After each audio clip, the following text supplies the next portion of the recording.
Assalamualaikum warahmatullahi wabarakatuh. Bismillahirrahmanirrahim. Wassalatu wassalamu ala rasulillah. La khala wa la quwata illa billah amma ba'd. Sobat Hima TV, berbahagia sekali malam hari ini kembali kita bersama dalam kajian kitab Fi Dhilal Quran untuk kesempatan Kamis 31 Maret 2022 bersama guru kita Buya Syakur Yasin MA. Dan oleh karena itu marilah kita bersyukur kepada Allah Subhanahu wa Ta'ala. Dan malam hari ini adalah kajian kitab Fi Dhilal Quran yang terakhir di luar Ramadan. Setelah itu kita akan ada kajian yang lebih spesial di bulan Ramadan setiap hari dan di hari kedua bulan Ramadan. Dan kitab yang akan dikaji selama Ramadan adalah Ra'yatullah. Salat serta salam semoga tetap tercurah limpahkan kepada junjungan kita Nabi besar Muhammad SAW, juga untuk keluarga dan sahabat-sahabat beliau. Acara ini disiarkan langsung dari Komplek Pendidikan Pondok Pesantren Jadang Pinggan, dan Sobat Hima TV juga bisa mengikuti acara ini melalui kanal YouTube KH Buya Syakur. Dan saat ini Pondok Pesantren Jadang Pinggan sudah menerima peserta didik baru untuk tingkat Madrasah Sanawiyah atau MTS, Madrasah Aliyah atau MA, dan juga Sekolah Menengah Kejuruan atau SMK. Pendaftarnya saat ini masih secara online, dan untuk link pendaftarannya bisa dilihat dalam kanal YouTube yang Sobat Hima TV saksikan. Malam hari ini kita juga tetap masih akan mendengarkan bacaan gelombang cinta, di mana seorang wanita bernama Sefti Diajeng dari Surabaya akan membacakan gelombang cinta dengan judul Rumah Tangga Tanpa Pertengkaran. Apresiator malam hari ini adalah Dr. Herafi Saskia dari Bandung. Dan tentu saja setelah kajian kitab kita akan juga memperdalam melalui forum dialog pada malam hari ini. Baik, untuk selanjutnya kita langsung bergabung dengan guru mulia kita Buya Syakur untuk mulai kajian kitab Fi Dhilal Quran pada kesempatan Kamis 31 Maret 2022. Kepada Buya dipersilahkan. Baik, Assalamualaikum warahmatullahi wabarakatuh. Bismillah, tawakkaltu ala Allah, la hawla wa la quwata illa billah. Asyhadu an la ilaha illallah, asyhadu anna Muhammadar Rasulullah. Allahumma salli ala Sayyidina Muhammadin wa ala alihi wa sahabatihi ajma'in, amma ba'd. Malam ini kita lanjutkan pembacaan kitab Fi Dhilal Quran karangan Said Qutb ini. Kita lanjutkan malam ini pada halaman 774. Alinea terakhir, yaitu Bismillahirrahmanirrahim, kadzalika taridu, ya, warada yaridu. Demikian juga tercantum, terdapat, atau juga ada disebutkan fi tanayaha, di tengah-tengah Al-Quran memaparkan pengarahan-pengarahannya kepada umat Islam. Di tengah-tengah itulah dicantumkan atau dinyatakan dalam Al-Quran tahdhiratin lil muslimin, berbagai peringatan-peringatan disampaikan kepada umat Islam supaya lebih waspada, supaya lebih berhati-hati. Jangan sampai kita tersandung, jangan sampai kita kejeblok, ya, dalam perjuangan ini. Ya, apa yang diperingatkan min simatin nifaqi, dari ciri-ciri kemunafikan. Wa muqaddimati, dan prolog dari kemunafikan, premis-premis kemunafikan.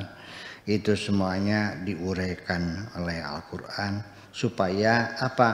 Kaila yaqa'u fiha, jangan sampai kejeblok di situ, jangan sampai terjerumus karena tipu daya orang-orang munafik. Orang munafik dari dulu yang munafik, ya orangnya ya licik, ya yang dicari keuntungan saja.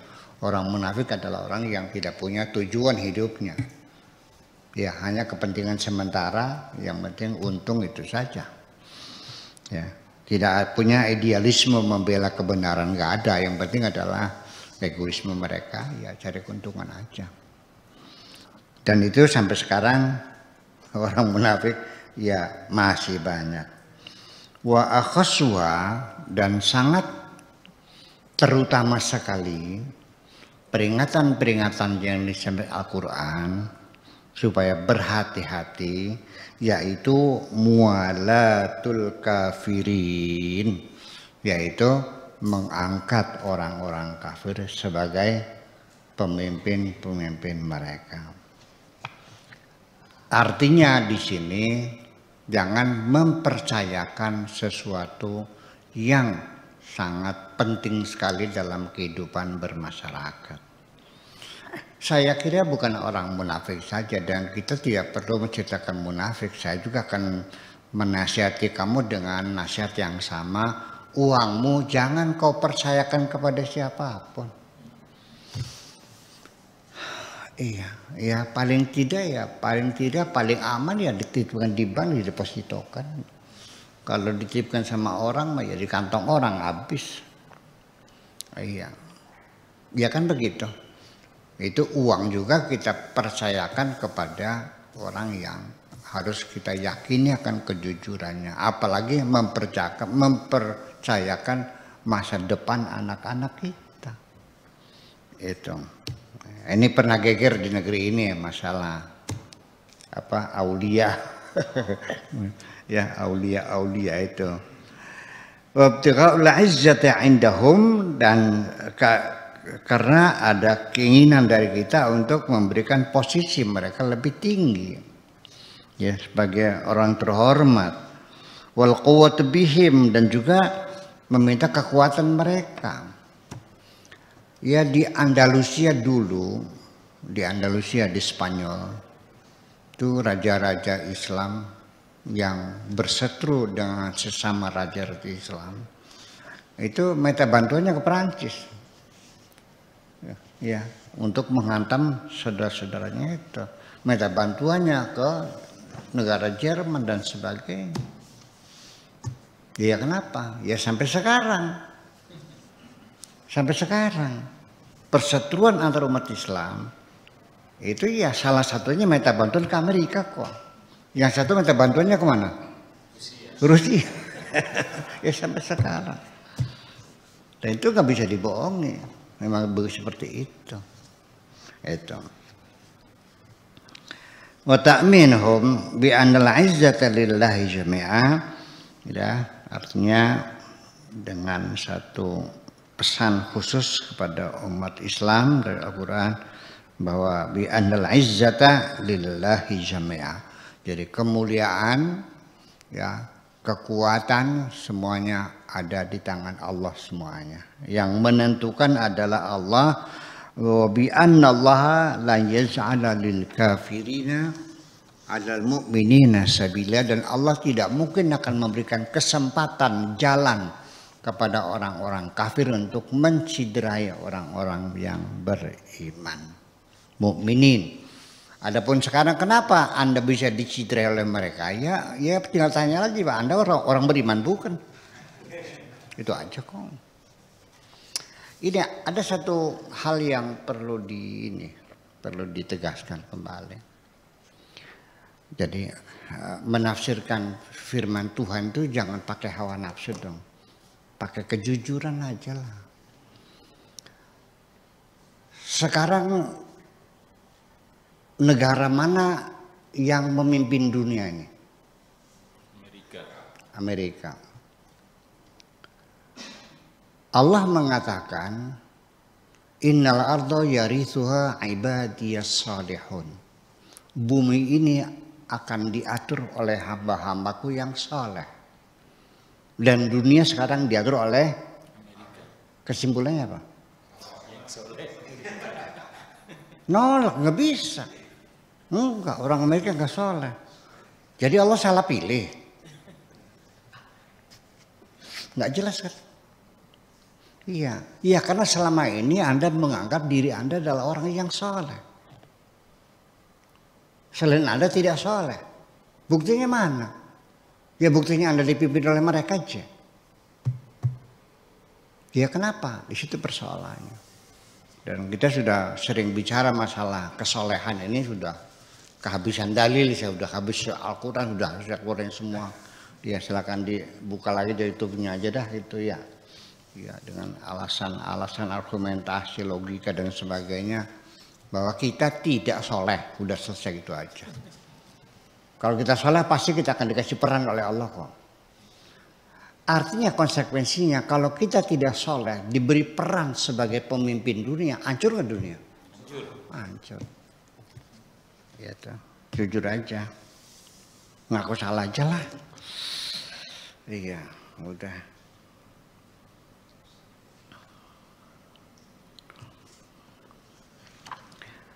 Oke. Selanjutnya wahadi wal-kafirun sabila wadzalika ma'a rasmi as-suwar al-basyi'ah lil munafiqina fid dunya wa fil akhirah.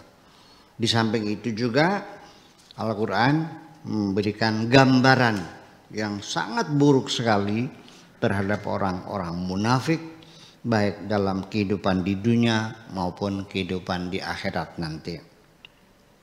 Wa taqriri anna makanahum, dan ditetapkan bahwa kedudukan mereka orang munafik nanti fid darkil asfali, di lapisan paling bawah, minan nar, dari neraka. Jadi nerakanya kelas paling bawah, intipe neraka. Kata orang Jawanya namanya intipe neraka. Nah, itu sebagai penjelasan Al-Quran seperti itu. Wa hadhihi taujihat wa tahdhirat, pengarahan-pengarahan seperti ini dan juga peringatan-peringatan yang disampaikan Al-Qur'an bihadzal uslub, dengan gaya seperti ini, ya, tusiyu bi tariqatil manhaji fi ilajin nufus wal awda, mengisyaratkan, memberikan penjelasan ada sebagai satu metode atau manhaj untuk mengobati jiwa kita dan menyelesaikan berbagai kondisi yang ada. Al-awda wa taghyiril waqi', dan juga untuk melakukan perubahan terhadap realitas fi hududi taqati wal mulabasat al-qa'imah kadzalika, sesuai dengan kemampuan-kemampuan yang kita miliki. Hatta yantahi ila taghyirihi nihaiyan, sampai nanti bisa dilakukan perubahan-perubahan di penghujungnya, ya, secara final, secara tuntas, nihaiyan. Wa iqamati waqi'in akhar, dan mendirikan membangun satu realitas yang baru, akhir jadid, yang baru, ya. Kama tusiyu bihalatil jama'atil muslimati, seperti juga mengisyaratkan terhadap jamaah muslimah hinadaka, ketika itu, wa mauqifiha, dan sikap mereka min jihatil kufur, dari sisi orang kafir, wajabhati nifaq, dan sisi orang munafik. Jadi ada dua sisi yang dihadapi: orang yang kafir yang menyatakan tidak percaya secara terbuka, aku tidak percaya sama lu, ya, aku memusuhi kamu, namanya orang kafir. Nah, lagi orang munafik, di luarnya baik-baik, cengenges, ketawa-ketawa, di belakangnya ngasah pisau, kan begitu. Nah, di depan ya, wa idza laqul ladzina amanu qalu amanna wa idza khalau ila syayatinihim, dan seterusnya dan seterusnya. Jadi artinya di dalam Al-Qur'an sendiri, kalau kita mau memperhatikan peringatan terhadap ulah orang munafik itu sejak dari surat pertama Al-Baqarah itu sudah diterangkan kok. Ya, kenapa kamu tidak paham-paham? Kalau orang kafir mah tidak berbahaya, sudah jelas mereka terbuka. Yang itu munafik, yang ikut pakai sorban juga, yang pakai siwak juga. Iya. Yang naik haji juga. Iya kan seperti itu. Dan itu ada di tengah-tengah kita. Ya bahkan sampai yang sudah menjadi saudara kita juga sama. Tidak sedikit banyak orang munafik dari saudara kita sendiri, saudara kandung sendiri juga munafik seperti kita sendiri. Iya, itu masih diwaspadai. Jadi pemetaan sosial yang dilakukan atau yang dijelaskan dalam Al-Quran dalam surat Al-Baqarah, yaitu pertama adalah orang-orang yang beriman mendukung. Alladzina yu'minuna bil ghaibi wa yuqimuna sholata wa mimma razaqnahum yunfiqun walladzina bima unzila ilaika wa ma unzila min qablik wa bil akhirati hum yuqinun, itu orang-orang yang beriman. Lalu ada lagi kelompok orang yang munafik. Apa yang mereka katakan berbeda dengan apa yang mereka yakini. Di depan lain, di belakang lain. Ada lagi orang kafir yang jelas-jelas tidak percaya dan terbuka. Ya. Ada lagi yang dablek. Yang dasarnya ya dibuktikan tidak percaya, tidak dibuktikan juga tidak percaya. Dasarnya ya karena memang tidak mau percaya. Wasawa'un alaihim a'andartahum am lam tundirhum la yu'minun. Itulah pemetaan sosial tentang orang-orang munafik yang dijelaskan dalam surat Al-Baqarah. Itu kenapa ditaruh di situ? Saking pentingnya kita juga dalam perjalanan menuju kemana saja itu selalu jangan lupa bawa map, bawa peta, jalannya kemana, lewat mana, mesti jelas dong. Maka kita dalam berjuang juga ya ada pemetaan sosial supaya tahu lapangan, kan begitu. Iya. Dan sekaligus di situ apa namanya? Ya itu kadang-kadang saya melihat bahwa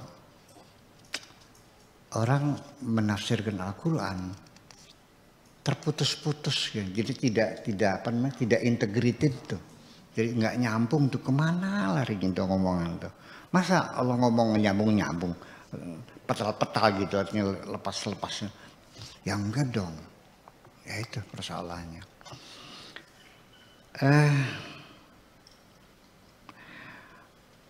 Walhasil kita bukan hanya mencurigai orang munafik yang ada di sekitar kita, tapi juga Anda harus mencurigai diri Anda sendiri. Jangan-jangan Anda juga munafik juga. Anda yakin nggak Anda bukan munafik? Kita nggak tahu. Anda yang tahu kok. Iya. Ya, cuman artinya bahwa ketika Anda punya gagasan, punya tujuan, punya cita-cita, ingin mengembangkan, ingin mencerdaskan bangsa, ingin oke. Di situ banyak orang yang bergabung dengan Anda. Percayalah. Jangan sekali-kali Anda menduga bahwa banyak orang yang simpatisan kepada Anda, yang empati, yang mendukung, yang mengerti. Enggak kok. Saya ingin mengatakan enggak ada. Kecuali Anda sendiri kok. Iya. Mereka main mendukungnya sekedar basa-basi aja kok. Ya. Dan tidak banyak orang yang betul-betul sehate. Ya, sehate itu jadi yang sehate. Ya, sepemikiran lah ya, sepemikiran, seideologi itu tidak semacam itu. Ya, artinya dalam partai politik juga sering terjadi kan. KLB kan, konferensi luar biasa, ya itu. Terjadi kan? Iya. Musdalub, kongres luar biasa dan sebagainya itu selalu terjadi. Ya, ya terjadi perebutan semacam itu. Apalagi ini apa namanya, kita menghadapi orang-orang sekitar karena sudah lama. Saya juga sering terjebak kok, karena sudah kenal lama, udah bertahun-tahun, sudah kulina, sudah bersahabat, bersaudara. sudah lahir batin, ternyata setelah dikasih uang mah Bang Pak Beng. Iya, urusnya kan masalah uang. Goodbye, udah uang mah goodbye udah. Ya udah. Jadi artinya bahwa kehati-hatian kita ini bukan masalah ideologi tapi masalah materi, uang juga sama. Ketika Anda bertransaksi, pinjam meminjam ataupun jual beli dan sebagainya, wa idza tadayantum bidainin, ketika Anda bertransaksi, wa idza tadayantum faktubu, ditulis, ada materinya, ada saksinya. Sekalipun saudara nggak ada urusan. Banyak nggak saudara utang nggak bayar? Yang sering nggak bayar orang atau saudara ya kalau utang nggak bayar. Itu masa sama saudara aja pakai SPT aja. Iya, itu perintah Tuhan, laksanakan aja dulu. Artinya kita masih berhati-hati semacam itu. Apalagi masalah-masalah politik ya, bisa berubah dalam sekejap. Ya, gitu. Lalu بحالة الجماعة المسلمة حين ذاك وموقفها من جبهة الكفر وجبهة النفاق المتعاونتين في حرب الجماعة المسلمات والدين الجديد, di mana orang-orang munafik dan orang-orang kafir itu bersekongkol memusuhi umat Islam, memusuhi agama baru yang dibawa oleh Kanjeng Nabi Muhammad SAW. Itu saja, mudah-mudahan. Terima kasih. Assalamualaikum warahmatullahi wabarakatuh. Waalaikumsalam warahmatullahi wabarakatuh. Baik, demikian tadi Sobat Himmat TV, kajian kitab Fidril Quran untuk hari ini di kesempatan Kamis 31 Maret 2022 bersama guru mulia kita Buya Syakur Yasin MA.